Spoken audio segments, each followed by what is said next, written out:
questions. Question orale. The Honourable Leader of the Official Opposition. Le Comité pour la sécurité. Mr. Speaker, the National Security and Intelligence Committee of Parliamentarians has indicated that members of this House purposely helped hostile foreign actors. Canadians have a right to know who and what the information was. The committee indicates there are members of this House that have knowingly worked for foreign hostile governments. Canadians have a right to know who and what is the information. Who are they? The Honourable Minister of Public Safety. Mr. Speaker, the Leader of the Opposition knows very well that no government, including the government of which he was a member, is going to discuss particularities of intelligence information publicly, so he knows better than that. But the good news, Mr. Speaker, is if he wanted to get the appropriate security clearance and be able to see the confidential report of the National Security and Intelligence Committee of Parliamentarians, he would be much more informed than he is now, and we would invite him to do so he wouldn't stand up and cast aspersions on the floor of the House of Commons without any information whatsoever.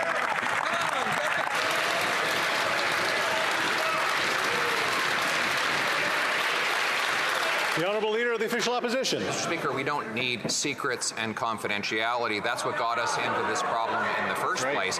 What we need are the facts so that Canadians can judge.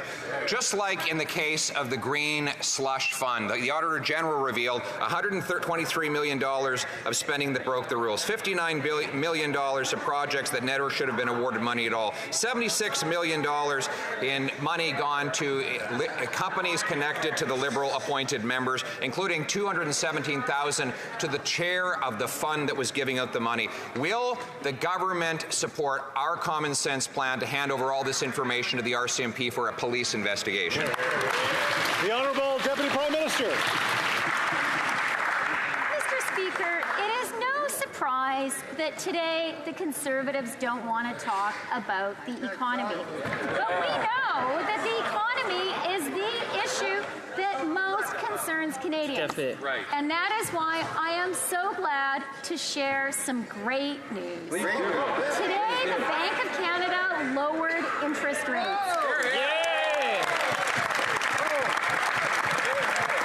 Canada is the first country in the G7 where the rates have gone down, and it is thanks to our economically responsible fiscal plan. Our plan is working. The Honourable Leader of the Official Opposition. After 9 years of this Prime Minister, with the support of the Bloc Québécois, Montreal is in a state of chaos, crime, drugs, and disorder. Children need police escorts to go to preschool. So will this government accept the Conservative demand to refuse the exemption to the Criminal Code in order to prevent supervised injection sites from opening next to preschools and schools? The Honourable Deputy Prime Minister. Mr. Speaker, once again, it's not surprising that the Conservative leader does not want to discuss the economy. But we know that the economy is the issue that Canadians care about the most. And that is why I'm so happy to share a piece of good news, which is that today the Bank of Canada lowered the benchmark interest rate.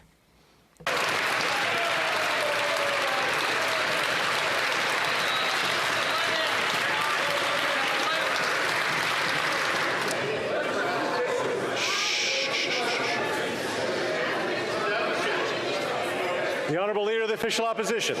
And interest rates remain 20 times higher they were when that member promised that they would go down. Remember when she said the big risk was deflation and low rates? Well, she was exactly wrong then, and she's even more wrong now. Mr. Speaker, 6 years ago, I said there was a carbon tax cover-up. The government wouldn't reveal the true cost of its carbon tax. Then they published information claiming everyone was better off. Now we find out that there is a secret report showing that with the economic costs considered, the vast majority of Canadians are paying more. Will the government end the gag order, stop the carbon tax cover-up, and release the report? The Honourable Deputy Prime Minister and Minister of Finance.